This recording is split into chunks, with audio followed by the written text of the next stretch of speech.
ನಮಸ್ಕಾರ ಸ್ನೇಹಿತರೆ, ನಮ್ಮ ನಂಬಿಕೆಗೆ ಸ್ವಾಗತ ಸುಸ್ವಾಗತ. ಸ್ನೇಹಿತರೆ, ಏಪ್ರಿಲ್ 14, 1912 ರಾತ್ರಿ ಇತಿಹಾಸದಲ್ಲಿ ಎಂದೂ ಮರೆಯಲಾಗದ ಅತ್ಯಂತ ದಾರುಣ ದುರಂತವೊಂದು ನಡೆದುಬಿಟ್ಟಿತ್ತು. ಬ್ರಿಟಿಷ್ ಪ್ರಯಾಣಿಕರನ್ನ ಹೊತ್ತು ತೆರಳುತ್ತಾ ಇದ್ದ RMS ಟೈಟಾನಿಕ್ ಎಂಬ ಬೃಹತ್ ಹಡಗು ಉತ್ತರ ಅಟ್ಲಾಂಟಿಕ್ ಸಾಗರದಲ್ಲಿ ಮಂಜುಗಡ್ಡೆಗೆ ಡಿಕ್ಕಿ ಹೊಡೆದು ಜಲಸಮಾಧಿಯಾಯಿತು. ಇಂಗ್ಲೆಂಡ್ನ ಸೌತ್ ಹ್ಯಾಂಪ್ಟನ್ನಿಂದ ಅಮೆರಿಕದ ನ್ಯೂಯಾರ್ಕ್ಗೆ ಹೊರಟು ತನ್ನ ಮೊದಲ ಯಾನದಲ್ಲೇ ಅಪಘಾತಕ್ಕೀಡಾಗಿ ಮುಳುಗಿ ಹೋದ ಬೃಹತ್ ಹಡಗು. ಮುಳುಗಲಾರದ ಹಡಗು ಎಂದೇ ಭಾರೀ ಪ್ರಚಾರ ಪಡೆದು ವಿಶ್ವ ಪ್ರಖ್ಯಾತವಾಗಿದ್ದ ಟೈಟಾನಿಕ್ನ ದುರಂತ ಅಂತ್ಯ ಮಾನವ ಇತಿಹಾಸದ ಅತ್ಯಂತ ಭೀಕರ ದುರ್ಘಟನೆಗಳಲ್ಲಿ ಒಂದು. ವೈಟ್ ಸ್ಟಾರ್ ಲೈನ್ ಎಂಬ ಸಾರಿಗೆ ಸಂಸ್ಥೆಯ ಒಡೆತನದಲ್ಲಿದ್ದ ಟೈಟಾನಿಕ್ ಅನ್ನು ಬೆಲ್ಫಾಸ್ಟನ್ ಹಾರ್ಲ್ಯಾಂಡ್ ಅಂಡ್ ಉಲ್ಬ್ ಎಂಬ ಸಂಸ್ಥೆ ನಿರ್ಮಿಸಿತ್ತು. ಆ ಸಮಯದ ಅತ್ಯಂತ ದೊಡ್ಡ ಹಾಗೂ ವೈಭವೋಪೇತ ಹಡಗುಗಳಲ್ಲಿ ಟೈಟಾನಿಕ್ ಅಗ್ರಸ್ಥಾನ ಪಡೆದಿತ್ತು. ಇಷ್ಟು ಭರ್ಜರಿಯಾಗಿದ್ದ ಹಡಗು ಮುಳುಗುವುದು ಅಸಾಧ್ಯವೆಂದೇ ಎಲ್ಲರ ಭಾವನೆಯಾಗಿತ್ತು. ತನ್ನ ಮೊದಲ ಯಾನದಲ್ಲಿ ನ್ಯೂಯಾರ್ಕ್ಗೆ ತೆರಳುತ್ತಾ ಇದ್ದ ಟೈಟಾನಿಕ್ 1912 ಏಪ್ರಿಲ್ 14, 15 ಮಧ್ಯರಾತ್ರಿ ನ್ಯೂಫೌಂಡ್ ಲ್ಯಾಂಡ್ನ ತೀರದಿಂದ ಸುಮಾರು 640 ಕಿಲೋಮೀಟರ್ ದಕ್ಷಿಣದಲ್ಲಿ ನೀರ್ಗೋಲೊಂದಕ್ಕೆ ಡಿಕ್ಕಿ ಹೊಡೆಯಿತು. ನೀರ್ಗಲ್ಲು ಅಪ್ಪಳಿಸಿದ 3 ಗಂಟೆಗಳ ಒಳಗೆಯೇ ಏಪ್ರಿಲ್ 15 ಮುಂಜಾನೆ 2:20 ಸಮಯದಲ್ಲಿ ಟೈಟಾನಿಕ್ ಸುಮಾರು 1500 ಪ್ರಯಾಣಿಕರೊಡನೆ ಸಂಪೂರ್ಣವಾಗಿ ಮುಳುಗಿ ಹೋಯಿತು.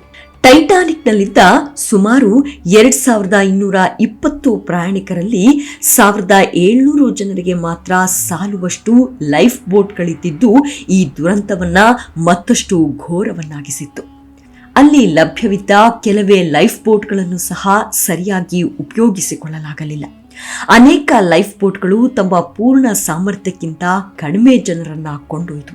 ಕಡೆಗೆ ಈ ದುರಂತದಲ್ಲಿ ಬದುಕುಳಿದವರ ಸಂಖ್ಯೆ ಕೇವಲ 705. ಲೈಫ್ ಬೋಟ್ಗಳಲ್ಲಿ ಹೊರಟ ಈ ಜನರನ್ನು ಕಾರ್ಪೇಥಿಯಾ ಎಂಬ ಹಡಗು ರಕ್ಷಿಸಿತ್ತು. ಈ ಹಡಗು ಟೈಟಾನಿಕ್ನಿಂದ ಕಳುಹಿಸಲ್ಪಟ್ಟಿದ್ದ ಅಪಾಯದ ಸಂಕೇತವನ್ನ ಗ್ರಹಿಸಿ ಸಹಾಯಕ್ಕಾಗಿ ತೆರಳುತ್ತಿತ್ತು. ಆದರೆ ಟೈಟಾನಿಕ್ ನೀರ್ಗಲ್ಲಿಗೆ ಡಿಕ್ಕಿ ಹೊಡೆದ ಸಮಯದಲ್ಲಿ ಅದರ ಸಮೀಪದಲ್ಲೇ ಇದ್ದ ಕ್ಯಾಲಿಫೋರ್ನಿಯನ್ ಎಂಬ ನೌಕೆಯ ರೇಡಿಯೋ ಗ್ರಾಹಕ ನಿಷ್ಕ್ರಿಯವಾಗಿದ್ದರಿಂದ ಟೈಟಾನಿಕ್ಗೆ ಸರಿಯಾದ ಸಮಯದಲ್ಲಿ ನೆರವು ದೊರಕಲಿಲ್ಲ. ಟೈಟಾನಿಕ್ನಲ್ಲಿದ್ದ ಮೊದಲ ಮತ್ತು 2ನೇ ದರ್ಜೆ ಪ್ರಯಾಣಿಕರಲ್ಲಿ ಬಹುತೇಕ ಎಲ್ಲಾ ಮಕ್ಕಳ ಹಾಗೂ ಮಹಿಳೆಯರು ಉಳಿದುಕೊಂಡರು. ತೃತೀಯ ದರ್ಜೆಯಲ್ಲಿ ಪ್ರಯಾಣಿಸ್ತಾ ಇದ್ದ ಮಕ್ಕಳಲ್ಲಿ ಸುಮಾರು 3ನೇ 2 ಭಾಗದಷ್ಟು ಬದುಕುಳಿಯಲಿಲ್ಲ. ಹಡಗಿನಲ್ಲಿದ್ದ ಅನೇಕ ಆಗರ್ಭ ಶ್ರೀಮಂತರು ಈ ದುರಂತದಲ್ಲಿ ಜೀವ ತೆತ್ತರು. ಇವರಲ್ಲಿ ಟೈಟಾನಿಕ್ನಲ್ಲಿದ್ದ ಅತ್ಯಂತ ಶ್ರೀಮಂತ ವ್ಯಕ್ತಿ ಜಾನ್ ಜೇಕಬ್ ಆಸ್ಟರ್, ಟೈಟಾನಿಕ್ನ ಕ್ಯಾಪ್ಟನ್ ಎಡ್ವರ್ಡ್ ಜಿ ಸ್ಮಿತ್, ಹಾಗೆ ಟೈಟಾನಿಕ್ನ ವಿನ್ಯಾಸಕಾರ ಥಾಮಸ್ ಆಂಡ್ರೂಸ್. ಇನ್ನು ವಾಣಿಜ್ಯೋದ್ಯಮಿಗಳಾದ ಇಸಾಡಾ ಸ್ಟ್ರಾಸ್, ಬೆಂಜಮಿನ್ ಸೇರಿದಂತೆ ಅನೇಕ ಪ್ರಸಿದ್ಧರು ಇದ್ದರು. ಈ ದುರಂತದ ಪರಿಣಾಮವಾಗಿ ನೌಕಾಯಾನದ ಸುರಕ್ಷತೆಯ ಬಗೆಗೆ ವಿಶ್ವದ ಗಮನ ಹರಿಯಿತು. ಪ್ರತಿಯೊಂದು ಹಡಗಿನಲ್ಲೂ ಎಲ್ಲಾ ಪ್ರಯಾಣಿಕರಿಗೂ ಸಾಲುವಷ್ಟು ಲೈಫ್ ಬೋಟ್ಗಳು ಇರಬೇಕು ಅನ್ನುವುದನ್ನ ಕಡ್ಡಾಯಗೊಳಿಸಲಾಯಿತು. ಕ್ಯಾಲಿಫೋರ್ನಿಯನ್ ನೌಕೆಯ ರೇಡಿಯೋ ಗ್ರಾಹಕ ಕಾರ್ಯನಿರತವಾಗಿದ್ದಲ್ಲಿ ಟೈಟಾನಿಕ್ ದುರಂತದ ತೀವ್ರತೆಯನ್ನು ಕಡಿಮೆ ಮಾಡಬಹುದಾಗಿತ್ತೆಂಬುದನ್ನ ಮನಗಂಡ ನಂತರ ಹಡಗುಗಳಲ್ಲಿನ ಸಂಪರ್ಕ ಸಾಧನಗಳು ದಿನದ 24 ಗಂಟೆಗಳು ಚಾಲನೆಯಲ್ಲಿರಬೇಕೆಂಬ ನಿಯಮವನ್ನು ಜಾರಿಗೆ ತರಲಾಯಿತು. ಸಮುದ್ರದಲ್ಲಿ ನೀರ್ಗಲ್ಲುಗಳ ಕುರಿತು ಮಾಹಿತಿ ನೀಡಿ ಅಪಘಾತಗಳನ್ನು ತಡೆಯಲು ಅಂತಾರಾಷ್ಟ್ರೀಯ ಐಸ್ ಪೆಟ್ರೋಲ್ ಅನ್ನು ಸ್ಥಾಪಿಸಲಾಯಿತು. ಹೀಗೆ ಅನಾಹುತ ತಪ್ಪಿಸೋದಕ್ಕೂ ಮುನ್ನುಡಿ ಬರೆದಿತ್ತು ಟೈಟಾನಿಕ್ ಹಡಗು. ಆದರೆ ಈ ಅಪಘಾತ ಸಂಭವಿಸಿದ್ದು ನೀರ್ಗಲ್ಲಿಗೆ ಬಡೆದು ಅನ್ನೋದೇನೋ ನಿಜ. ಆದರೆ ಆ ಸಂದರ್ಭದಲ್ಲಿ ಆ ವಾತಾವರಣದ ಪರಿಸ್ಥಿತಿಯಲ್ಲಿ ಆ ಕಡಲಬ್ಬರದ ಆರ್ತನಾದದಲ್ಲಿ ಆಗಿದ್ದೇನು ಅನ್ನೋದು ನಿಜಕ್ಕೂ ಹುಬ್ಬೇರಿಸುವಂತೆ ಮಾಡುತ್ತೆ. ಈ ಅನಾಹುತವನ್ನ ಹುಡುಕುತ್ತಾ ಹೋದಂತಹ ಸಂಶೋಧಕರ ತಂಡಕ್ಕೆ ಸಿಕ್ಕಿದ್ದ ಸುಳಿವು ನಿಜಕ್ಕೂ ಒಂದು ಕ್ಷಣ ಮೌನ ವಹಿಸುವಂತೆ ಮಾಡಿತ್ತು. ಆ ಬೆಳಕಿನ ಶಕ್ತಿಯಿಂದಲೇ ಟೈಟಾನಿಕ್ ಹಡಗು ದುರಂತವಾಯಿತು ಅನ್ನೋದು ದುರಂತದಲ್ಲಿ ಬದುಕುಳಿದವರ ನಿಲುವಾಗಿತ್ತು. ಅಷ್ಟಕ್ಕೂ ಪ್ರಾಣಾಪಾಯದಿಂದ ಪಾರಾದವರು ಹೇಳಿದ ಆ ರಹಸ್ಯವಾದ್ರು ಏನು? ಆ ಬೆಳಕು ಅಂದ್ರಲ್ಲ, ಆ ಬೆಳಕು ಬಂದಿದ್ದಾದ್ರೂ ಎಲ್ಲಿಂದ ಮತ್ತು ಹೇಗೆ, ಕೊನೆ ಕ್ಷಣಗಳು ಏನಾಯ್ತು ಅನ್ನೋದನ್ನ ಇಂದಿನ ಸಂಚಿಕೆಯಲ್ಲಿ ನೋಡ್ತಾ ಹೋಗೋಣ. ಅದಕ್ಕೂ ಮುನ್ನ ನಮ್ಮ ನಂಬಿಕೆಗೆ ನಿಮ್ಮ ಬೆಂಬಲವಿರಲಿ. ಎಲ್ಲಾ ವಿಧದ ತ್ವಚೆಯ ಸಮಸ್ಯೆಗಳಿಗೆ ಧೀಮಹಿ ಪ್ರಾಡಕ್ಟ್ ರಾಮಬಾಣದಂತೆ ಕೆಲಸ ಮಾಡುತ್ತೆ. ಕೇವಲ 3 ದಿನದಲ್ಲೇ ವ್ಯತ್ಯಾಸ ನೋಡ್ತೀರಾ. ಯಾವುದೇ ಅಡ್ಡ ಪರಿಣಾಮಗಳಿಲ್ಲ. ಕೆಮಿಕಲ್ ರಹಿತವಾದ 16 ನೈಸರ್ಗಿಕ ಪದಾರ್ಥಗಳ ಮಿಶ್ರಣದಿಂದ ತಯಾರಾದ 100% ಆರ್ಗ್ಯಾನಿಕ್ ಧೀಮಹಿ ಪ್ರಾಡಕ್ಟ್. ಹೆಚ್ಚಿನ ಮಾಹಿತಿಗಾಗಿ ಕೆಳಕಂಡ ದೂರವಾಣಿಗೆ ಸಂಪರ್ಕಿಸಿ. ಸ್ನೇಹಿತರೆ, ಟೈಟಾನಿಕ್ ಹಡಗಿನ ದುರಂತದ ಹಿಂದೆ ನಾನಾ ಕಥೆಗಳು ಪ್ರಚಲಿತದಲ್ಲಿವೆ. ಆದರೆ ಒಂದು ಸಂಶೋಧನೆಯಲ್ಲಿ ಬಯಲಾದ ಅಂಶ ನಿಜಕ್ಕೂ ನಮ್ಮೆಲ್ಲರನ್ನ ಬೆರಗಾಗಿಸುತ್ತೆ. ಅದೇನು ಅಂದ್ರೆ, ಆ ದುರಂತ ಸಂಭವಿಸುವ ರಾತ್ರಿ ಉತ್ತರದಲ್ಲಿ ಪ್ರಕಾಶಮಾನವಾಗಿ ಮಿನುಗ್ತಾ ಇದ್ದ ಪ್ರಕಾಶಮಾನವಾದ ಬೆಳಕು ಹಡಗಿನ ದುರಂತಕ್ಕೆ ಕಾರಣವಾಗಿದೆ ಎಂಬ ಸತ್ಯವು ಹೊರಬಿದ್ದಿದೆ. ಲೈಫ್ ಸೈನ್ಸ್ ವರದಿ ಮಾಡಿದಂತೆ ಹವಾಮಾನ ಸಂಶೋಧಕಿ ಮತ್ತು ಛಾಯಾಗ್ರಾಹಕಿಯಾಗಿದ್ದಂತಹ ಮಿಲಾ ಜಿಂಕೋವಾ ಟೈಟಾನಿಕ್ ಹಡಗು ಮುಳುಗಿದ್ದ ರಾತ್ರಿಯ ಹವಾಮಾನದ ಪರಿಸ್ಥಿತಿಗಳನ್ನ ಪರಿಶೀಲಿಸಿದ್ರು. ಬದುಕುಳಿದವರ ಪ್ರತ್ಯಕ್ಷದರ್ಶಿಗಳ ಹೇಳಿಕೆಯಂತೆ ಮತ್ತು ಹಡಗಿನಲ್ಲಿ ದೊರೆತ ದಾಖಲೆಗಳ ಪ್ರಕಾರ ಅರೋರಾ ಬೋರಿಯಾಲಿಸ್ ಎಂದು ಕರೆಯಲ್ಪಡುವ ಉತ್ತರದ ಬೆಳಕಿನ ವರ್ಣರಂಜಿತ ಗೆರೆಗಳು ದುರಂತದ ರಾತ್ರಿಯಲ್ಲಿ ಬಲವಾಗಿ ಕಂಡು ಬಂದಿದ್ವಂತೆ. ಆಗಸ್ಟ್ 2020ರಲ್ಲಿ ವೆದರ್ ಜರ್ನಲ್ನಲ್ಲಿ ಪ್ರಕಟವಾದ ಈ ಅಧ್ಯಯನವು ಅರೋರಾದ ಭೂಕಾಂತೀಯ ಕಿರಣಗಳು ಟೈಟಾನಿಕ್ ಹಡಗಿನ ಸಂಚಲನಾ ವ್ಯವಸ್ಥೆ ಮತ್ತು ಅದರ ಸಂವಹನಗಳಲ್ಲಿ ಹಸ್ತಕ್ಷೇಪ ಉಂಟು ಮಾಡಿದೆ. ಇದು ನಂತರ ನಡೆದ ರಕ್ಷಣಾತ್ಮಕ ಪ್ರಯತ್ನಗಳಿಗೆ ಅಡ್ಡಿ ಉಂಟು ಮಾಡಿತ್ತು ಎಂದು ಪ್ರತಿಪಾದಿಸಿತ್ತು. ನಾಸಾ ಪ್ರಕಾರ ಸೂರ್ಯನಿಂದ ಉತ್ಪತ್ತಿಯಾಗುವ ಸೌರ ಬಿರುಗಾಳಿಯಿಂದಾಗಿ ರಾತ್ರಿ ಆಕಾಶದಲ್ಲಿ ಅರೋರಾಗಳು ರೂಪುಗೊಳ್ಳುತ್ತವೆ. ಈ ಸೌರ ಬಿರುಗಾಳಿಗಳು ಕೆಲವೊಮ್ಮೆ ಭೂಮಿಯವರೆಗೆ ಪ್ರಯಾಣಿಸುವಷ್ಟು ಬಲಶಾಲಿಯಾಗಿರುವ ಚಾರ್ಜ್ಡ್ ಕಣಗಳ ರಾಶಿಯನ್ನ ಹೊಂದಿರುತ್ತವೆ. ಈ ವಿದ್ಯುದೀಕೃತ ಅನಿಲವು ಭೂಮಿಯ ವಾತಾವರಣವನ್ನ ಸ್ಪರ್ಶಿಸಿ ಗ್ರಹದ ಕಾಂತಕ್ಷೇತ್ರದ ಮೂಲಕ ಚಲಿಸುವಾಗ ಆಮ್ಲಜನಕದಂತಹ ವಾತಾವರಣದ ಅನಿಲಗಳೊಂದಿಗೆ ಸಂವಹನ ನಡೆಸುತ್ತದೆ.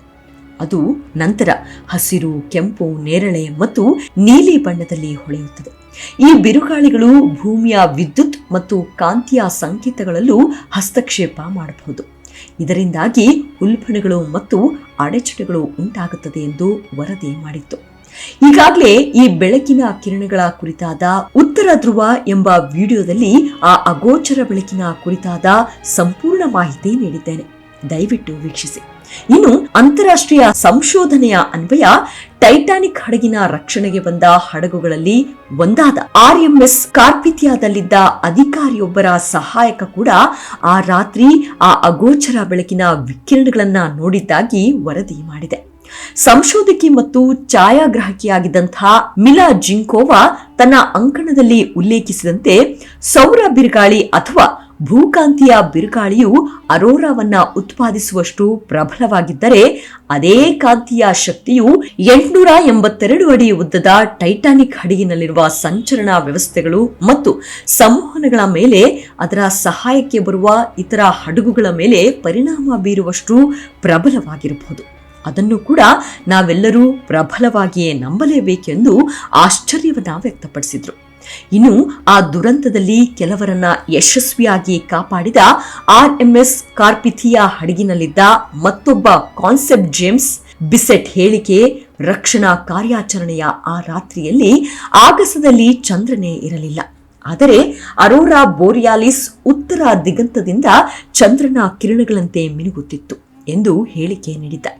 5 ಗಂಟೆಗಳ ನಂತರ ಬದುಕುಳಿದವರನ್ನ ರಕ್ಷಿಸಲು ಕಾರ್ಪಿಥಿಯಾ ಆಗಮಿಸಿದಾಗಲೂ ಬಿಸೆಟ್ ಅವರು ಇನ್ನು ಉತ್ತರ ದೀಪಗಳ ಹಸಿರು ಕಿರಣಗಳು ಅತ್ಯಂತ ಪ್ರಕಾಶಮಾನವಾಗಿ ಮಿನುಗ್ತಾ ಇದ್ವು ಎಂದು ವರದಿ ಮಾಡಿದೆ.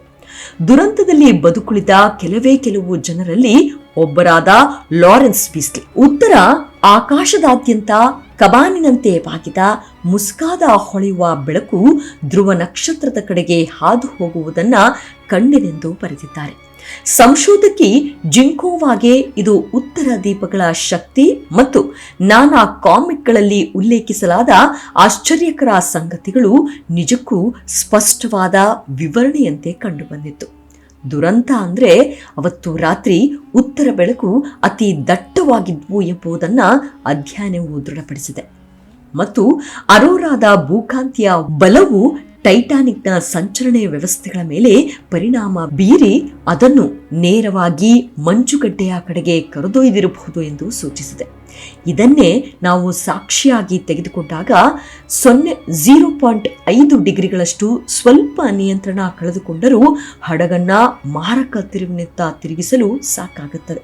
ಅಲ್ಲದೆ ಹಡಗಿನ ದಿಕ್ಸೂಚಿಗಳಲ್ಲೂ ಕೂಡ ಯಾವ ದಿಕ್ಕು ಅನ್ನೋದನ್ನೇ ತೋರಿಸದೆ ವಿದ್ಯುತ್ ಅಲಂಕರಣೆಗಳನ್ನೇ ಕೊಂಚ ಮಟ್ಟಿಗೆ ಹ್ಯಾಕ್ ಮಾಡಿದಂತಹ ಪರಿಸ್ಥಿತಿ ನಿರ್ಮಾಣವಾಗಿ ಬಿಡುತ್ತೆ ಎಂದಿದ್ದಾರೆ. ಇಂಗ್ಲೆಂಡ್ನ ಸೌಥ್ಯಾಂಪ್ಟನ್ನಿಂದ ಹೊರಡುವಾಗ ದಾಖಲಾಗಿರುವ ಟೈಟಾನಿಕ್ನ ಏಕೈಕ ದೃಶ್ಯಾವಳಿ ಮಾತ್ರ ಇಂದಿಗೂ ಲಭ್ಯವಿದೆ.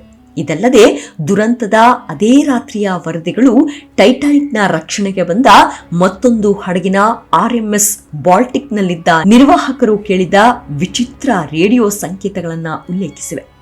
ಟೈಟಾನಿಕ್ ಸಿಬ್ಬಂದಿ ಕಳುಹಿಸಿದ ಕರ್ಷಣಾತ್ಮಕ ಸಂಕೇತಗಳು ಇತರೆ ಹಡಗುಗಳಲ್ಲಿಯೂ ದಾಖಲಾಗಿಲ್ಲ ಮತ್ತು ಟೈಟಾನಿಕ್ ಹಲವಾರು ಪ್ರತಿಕ್ರಿಯೆಗಳನ್ನು ಸ್ವೀಕರಿಸಲು ವಿಫಲವಾಗಿದೆ ಎಂದು ವರದಿಯಾಗಿದೆ. ಹಿಂದೆ ಸಂಶೋಧಕರು ಸಂವಹನದಲ್ಲಿನ ಈ ವೈಫಲ್ಯಕ್ಕೆ ಕೆಲವು ಫ್ರೀಕ್ವೆನ್ಸಿಗಳು ರೇಡಿಯೋಗಳ ಮೂಲಕ ಹೊರಹೊಮ್ಮುವ ಅಸ್ಪಷ್ಟ ಧ್ವನಿಗಳು ಇದಕ್ಕೆ ಕಾರಣ ಎಂದು ಹೇಳಿದರು.